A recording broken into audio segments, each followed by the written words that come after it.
स्वभावचिन्मयानन्दं कृपापूर्णं जगत्पतिं हरिषड्वर्गजेतारम् सदाशिवसमारम्भां शङ्कराचार्यमध्यमाम् अस्मदाचार्यपर्यन्तां वन्दे गुरुपरम्पराम्.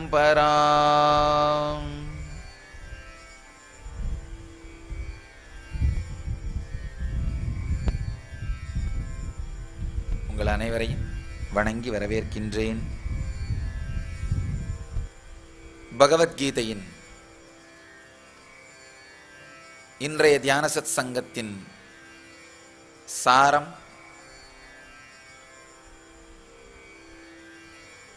முக்தத்தன்மையின் பல்வேறு பரிமாணங்கள், சுதந்திரமான ஆனந்தமயமான வாழ்க்கையின் பல்வேறு பரிமாணங்கள். சுதந்திரமாக ஆனந்தமயமாக வாழுகின்ற ஒரு மனிதன் அதே உணர்விலேயே மரணமும் அடைகின்றான். வாழும் பொழுது இருக்கின்ற அந்த உணர்வை மரணத்தின் போதும் அவன் அடைகின்றான். மரணத்தினால் கூட கலங்காமல் இருக்கின்ற தெளிந்த நிலையை அவன் வாழுகின்றான். மரணத்தினால் கூட உங்களுடைய மனதை கலக்க இயலவில்லை என்றால் நீங்கள் மரணத்தை வென்றவர்கள். மரணத்தை வெல்லுதல்னா இந்த இரத்தத்தாலும் சதையாலும் எலும்பாலுமான இந்த உடம்பிலேயே அமர்ந்து கொண்டிருப்பதுன்னு நினைக்காதீங்க. உண்மையில் பார்த்தா கொஞ்ச நாள் கழித்து இந்த உடம்பு போர் அடிச்சிரும். ஏன்னா இந்த உடம்பினாலே அடையக்கூடிய உச்சகட்ட சுக துக்கங்களை பார்த்து விட்டு இருப்பீர்கள். அதனால் மரணத்தை வெல்லுதல்ன்றது இந்த உடம்பினுடைய காலத்தை நீட்டிப்பதல்ல, மரணத்தாலும் அசைக்க முடியாத ஸ்திரமான உணர்வை இந்த உடல் இருக்கும் பொழுதே உருவாக்கி வைத்து விடுவது. எப்படி சட்டி உடைவதற்கு முன்பாகவே பாலை தயிராக்கி, தயிரை வெண்ணையாக்கி, வெண்ணையை வெளியில் எடுத்துடணுமோ, அதே மாதிரி உடல் உடைவதற்கு முன்பாகவே, அழிவதற்கு முன்பாகவே இதற்குள் பல்வேறு ஞான மாற்றங்களை உருவாக்கி நிகழ்த்தி மரணத்தாலும் அசைக்க முடியாத ஜீவன் முக்த தன்மையை இந்த உடலுக்குள் உருவாக்கி விடுவது.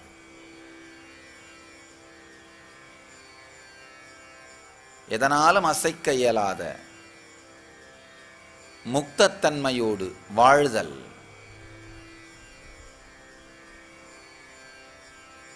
பல்வேறு ஆழமான வாழ்க்கையையே மாற்றக்கூடிய தெளிந்த சத்தியங்களை எம்பெருமான் இந்த சூத்திரங்களிலே வழங்குகின்றார். இன்றைய சூத்திரங்களுக்குள் நுழைவோம். முதல் சூத்திரம்.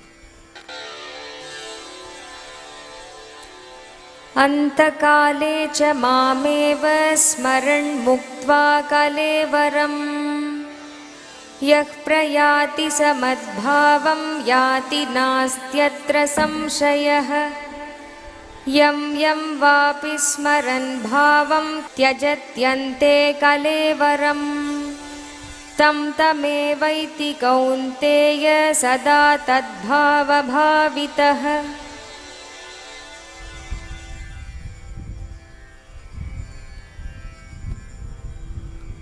அந்த காலேச்ச மாமேவ ஸ்மரன் முக்த்வா கலேவரம் யப்ரயாதி சமத்பாவம் யாதி நாஸ்த்யத்ர சம்சயः யம் யம் வாபி ஸ்மரன் பாவம் த்யஜத்யந்தே கலேவரம் தம் தமேவைதி கௌந்தேய சதா தத்பாவ பாவிதः.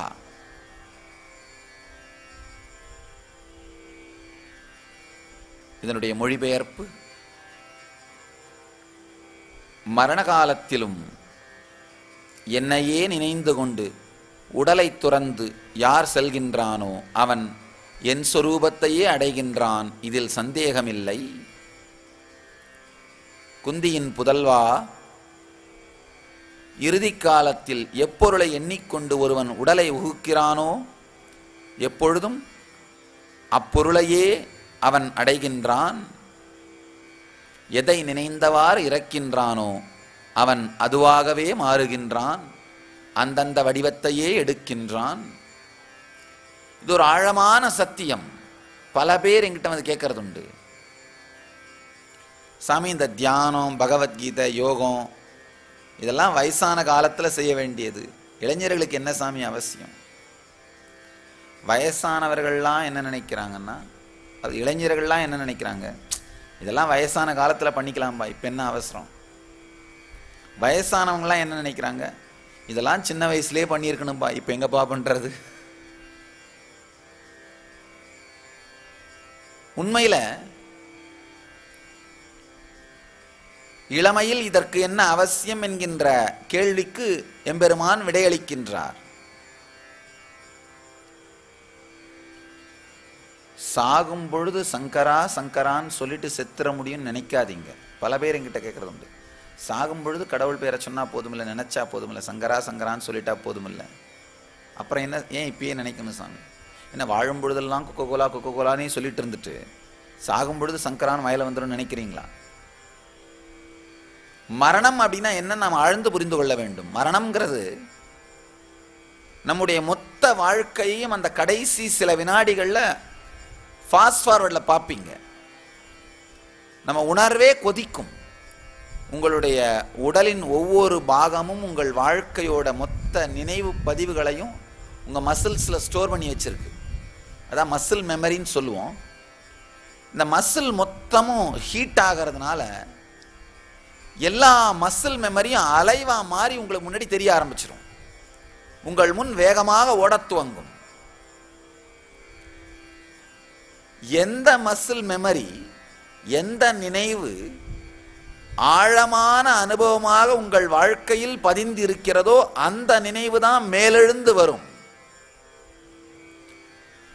அது மட்டும்தான் மரண பயத்தாலும் மரண துக்கத்தாலும் மரண வேதனையினாலும் பாதிக்க முடியாத ஸ்திரமான எண்ணமாக உங்களுக்குள் நிற்கும்.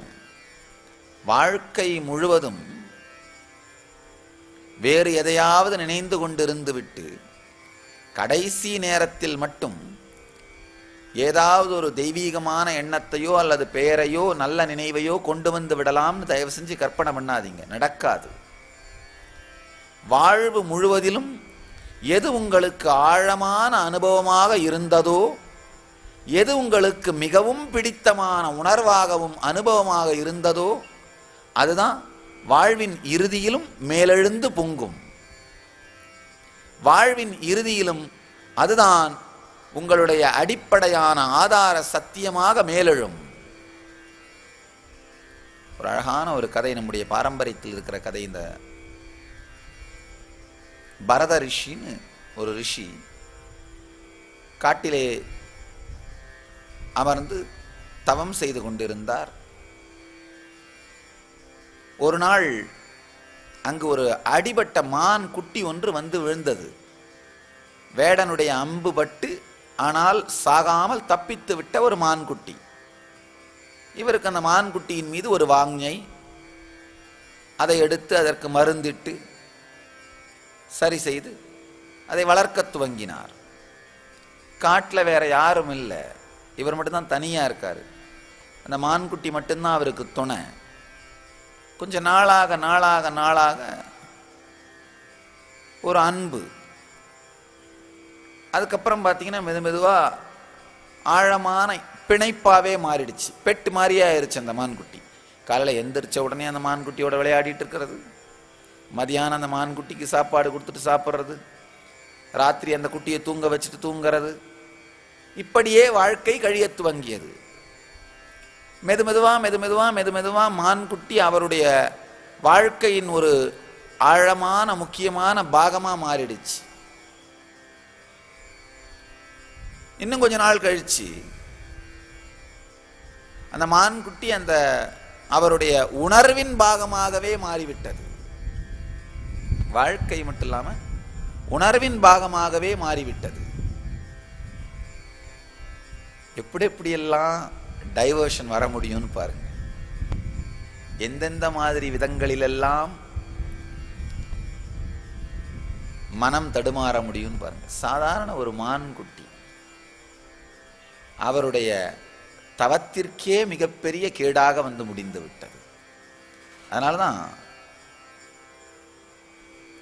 ஏதாவது ஒரு கார்னர்ல ஒரு மூலையில் உங்களுடைய மனத்தை உயிரோடு வைத்தீர்கள் என்றால் கூட அது எப்படியாவது ஒரு விதத்தில் மீண்டும் எழுந்து தன்னுடைய குணங்களை வெளிப்படுத்திவிடும். நெருப்பு, கடன், பகை, அகங்காரம், இது நான்கையும் மிச்சம் வைக்கக்கூடாது. வச்சோன்னா ஏதாவது ஒரு விதத்தில் திரும்ப வந்துடும். அகங்காரத்தின் ஒரு துளி மிச்சம் வைக்கப்பட்டாலும் ஆசையாகவோ அச்சமாகவோ துக்கமாகவோ ஏதாவது ஒரு விதத்தில் அது மீண்டும் எழுந்து மேலெழுந்து வந்துவிடும். மெதுமெதுவா அந்த மான் அவருடைய உணர்வின் பாகமாகவே மாறிவிட்டு கடைசியில் அவருக்கு வயசாய் சாகர நேரத்தில் அஃப்கோர்ஸ் இயற்கையா எது வாழ்க்கை முழுவதும் ஆழமான நினைவாக இருந்தது அதுதான் சாகரப்பவும் வரும். சாகர நேரத்தில் மானுடைய எண்ணத்தோடேயே இறந்து போகிறார். மானோட எண்ணத்தோடேயே இறந்து போனதனால் இயற்கையிலேயே வேறு வழி இல்லாமல் அதே மான் உடலை எடுத்துக்கொண்டு மீண்டும் வந்து இந்த மானோடையே வாழத் துவங்குகிறார். தன்னுடைய வாழ்க்கையின் ஜீவன் முக்த தேடுதலை நோக்கி விலகி விடுகின்றார். விலகுவதனாலே இந்த மானுடலையே எடுத்துக்கொண்டு தன்னுடைய வாழ்க்கையை மீண்டும் இந்த மானோடு தான் வளர்த்த மானோடையே வாழ்ந்து கழித்து விரயம் செய்து விடுகின்றார். ஆழமாக புரிந்து கொள்ள வேண்டிய சத்தியம் என்னன்னா, வாழுகின்ற போது எந்த உணர்வு, எந்த உறவு, எந்த அனுபவம் ஆழமான அனுபவமாக உங்களுக்குள் இருக்கின்றதோ அந்த உணர்வு, அந்த அனுபவம், அந்த உறவு மரண காலத்திலும் ஆழமாகவே உங்களோடேயே இருக்கும். அதே உணர்வில்தான் உடலை விடுவீர்கள். மறுபிறவியை கூட நீங்கள் கடைசி நேரத்திலே எண்ணுகின்ற எண்ணங்கள் தான் நிர்ணயிக்கின்றன. குழப்பமான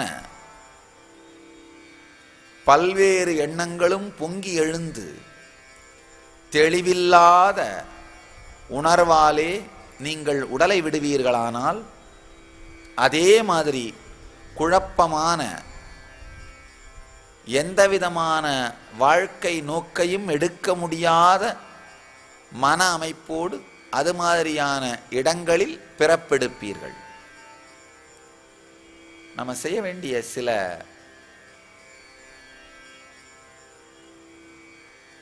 ஆழமான உண்மைகளை, நம் வாழ்க்கையில் செய்ய வேண்டிய சில உண்மைகள், செய்ய வேண்டிய சில சத்தியங்கள், அதை கிருஷ்ணன் கொடுக்கிறார்.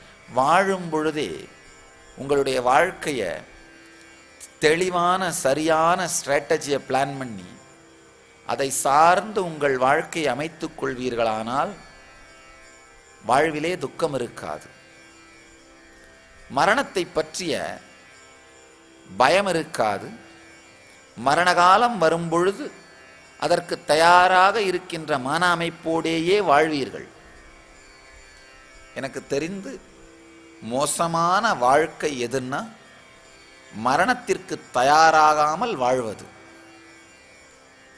வாழ்க்கை, ஒருவன் வாழ்ந்த வாழ்க்கையினுடைய வெற்றியையும் தோல்வியையும் அவன் மரணத்தை எதிர்கொள்ளும் தன்மையை வைத்து முடிவு செய்து விடலாம். அவன் மரணத்தை தெளிவாகவும் ஆனந்தமயமாகவும் எதிர்கொள்கின்றான் என்றால் அவன் வாழ்ந்த வாழ்க்கை வெற்றி. மரணத்தை தெளிவாக உணர்வாலே தெளிவாக எதிர்கொள்ள முடியவில்லை என்றால் அவன் வாழ்ந்த வாழ்க்கை வீண். பெரும்பாலான நேரத்தில் 75 வயசுக்கு மேலே ஆயிருச்சுனாலே தன்னுடைய பழங்கதைகளை பேசுறதுலேயே அவங்களுக்கு நேரம் சரியா போயிடும். அதனால் இந்த வயசான கிழவர்களை பாட்டிகளை பார்த்தாலே இந்த இளைஞர்களுக்கு பயம். ஐயோ பிடிச்சிக்கிச்சுன்னா கதையே சொல்லுமடா, 1940 நான் ஆர்மியில் இருந்தப்போ கதையை ஆரம்பிச்சா அவர்கள் வாயை மூடுறது சாத்தியமே இல்லை. காரணம் என்னன்னா, அவர்களாலே நிகழ்காலத்திலே நிம்மதியாக இருக்க முடியவில்லை. அதனால கடந்த காலத்தின் கதைகளை பேசுவதிலேயே நேரம் கழிகின்றது. ஏன்னா அவர்கள் பெருமை நிகழ்காலத்தில் இல்லை, கடந்த காலத்தில் தான் இருக்கின்றது. அதனால அதை பேசுவதில் மட்டும்தான் அவர்களுக்கு விருப்பமும், அதை பேசுவதில் மட்டும்தான் அவர்கள் வாழ்க்கையில் ஓரளவுக்காவது ஒரு நிம்மதியும்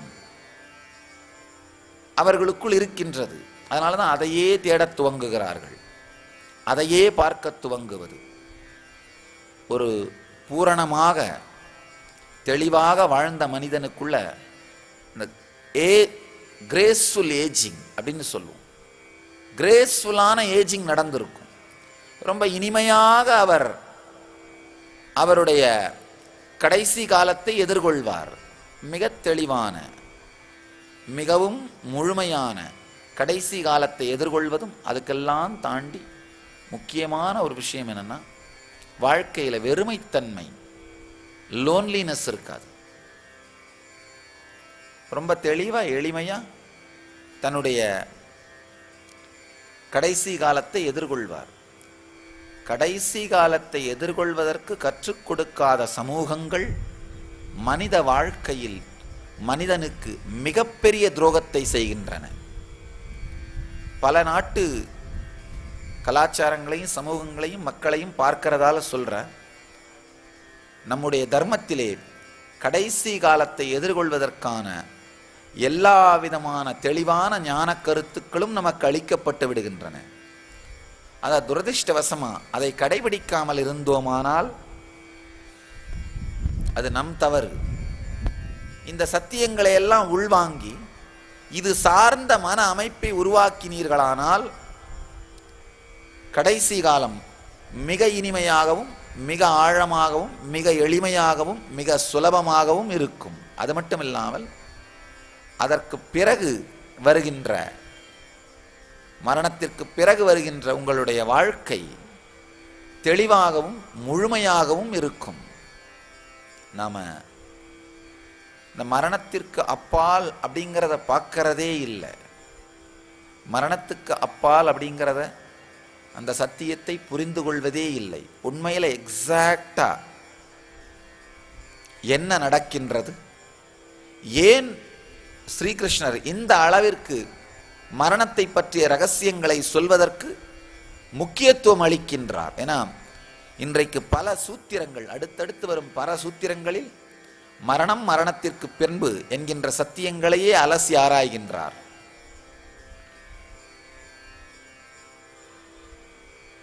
இப்போ எதெல்லாம் உங்களுக்கு நிஜமாகவும் சத்தியமாகவும் தெரிகிறதோ, மரணத்தின் பொழுது அதெல்லாம் ஒரு கனவைப் போலவும் கற்பனையைப் போலவும் தெரியும். ஒரு சின்ன உதாரணம் சொல்லணும்னா, ராத்திரி கனவு காணும் பொழுது இந்த உலகம் மறந்து போகின்றது, அந்த கனவுலகம் நிஜம் போலவே தெரியும். நல்லா புரிஞ்சுங்க. கனவு காணும் பொழுது கனவின் மேல சந்தேகமே வராது. கனவுல இருந்து முழிச்சுக்கிட்ட பிறகுதான் ஓ அது கனவு அப்படின்னு தோணும். ஆனா காணும் பொழுது சந்தேகம் வராது. காணும் பொழுது பார்த்தீங்கன்னா உண்மையிலேயே ஒரு புலி துரத்துவதாக கனவு கண்டால் உங்களுடைய பிளட் பிரஷர் அதிகமாயிடும், வேக வேகமாக உடம்பு பதறும். சில நேரத்தில் ஓட முயற்சி பண்ணி பெட்ல இருந்து கூட கீழே விழுந்துருவீங்க. காணும் பொழுது கனவு கனவு போல தோன்றுவதில்லை. காணும் பொழுது கனவு நனவாகவே இருக்கின்றது. கண்டு முடித்த பிறகு, விழித்து கொண்ட பிறகு, அந்த படபடப்பு ஒருவேளை அளவுக்கு அதிகமாக போனால் கனவுல இருந்து விழிச்சுப்போம். விழித்த பிறகுதான் அது கனவுன்னு தோணும். கனவிலேயே இருக்கும் பொழுது இந்த உலகம் பற்றிய நினைவுகள் மந்தமாக இருக்கும். ஆனா இங்க வந்த பிறகு கண்ட கனவு ரொம்ப மந்தமா தான் இருக்கும். அதோட இன்ஃப்ளூயன்ஸ் உங்க மேல இருக்காது. விழிச்சுக்கிட்டீங்கன்னா 2 நிமிஷத்துல அந்த படபடப்பு அடங்கிடும். ஓ இது வெறும் கனவு தானா, விடப்பா. நனவிலே இருக்கும் பொழுது இரவு கண்டது கனவு என்று தோணும், கனவிலே இருக்கும் பொழுது பகலிலே காண்பது நனவு என்று தோன்றும். ஆழமாக புரிந்து கொள்ள வேண்டிய சத்தியம். இப்போ கண்ணை திறந்திருக்கும் பொழுது இப்போ பார்க்கறதெல்லாம் மல்டி கலர்ல கலர்ஃபுல்லா தெரியும். ஆனா கனவை நினைச்சு பார்த்தீங்கன்னா அப்படியே டல்லா பிளாக் அண்ட் ஒயிட்டா தெரியும். கனவுல அது மல்டி கலர்ல தெரியும், கனவு மல்டி கலர்ல தெரியும், வெகு தெளிவாகவும் விமர்சையாகவும் வெளிச்சமாகவும். ஆனா இந்த நனவு உலகம் ஏதோ ஒரு ஓரமான ஒரு மெமரி மாதிரி தெரியும். அதே மாதிரி மரணத்திற்குள் நுழையும் பொழுது இந்த உங்களுடைய சமூக வாழ்க்கை இது எல்லாமே டல் அடிச்சிரும். இதெல்லாம் அப்படியே மெதுவா ஃபேட் ஆயிடும். இதெல்லாம் இப்ப தெரிகிற மாதிரி மல்டி கலர்ல தெரியாது. ஏன்னா உங்களுடைய உணர்வு வேறொரு நிலைக்குள்ளே செல்லுகின்றது. உங்க ஃப்ரீக்வன்சி இந்த உலகத்தோடு இருக்கும்போது இதெல்லாம் நிஜமா தெரியும். கனவு ஃப்ரீக்வன்சிக்கு போகும்போது கனவு நிஜமா தெரியும். மரணத்தின் போது மொத்தமா வேற ஒரு ஃப்ரீக்வன்சிக்கு போறீங்க. அப்போ இதெல்லாம் நிஜமாக தெரியாது. பிரபஞ்சத்தின் விதிகள் தான் நிஜமா தெரியும். நீங்க எந்த அளவுக்கு ஆன்மீக சத்தியங்களை, நிரந்தரமான சத்தியங்களை உங்க வாழ்க்கையில உள்வாங்கியிருக்கீங்க, பக்தி, சக்தி, புத்தி, ஞானம், எவ்வளோ இதெல்லாம் உங்க வாழ்க்கையில பாகமா இருந்திருக்கோ அது நிஜமாக தெரியும்.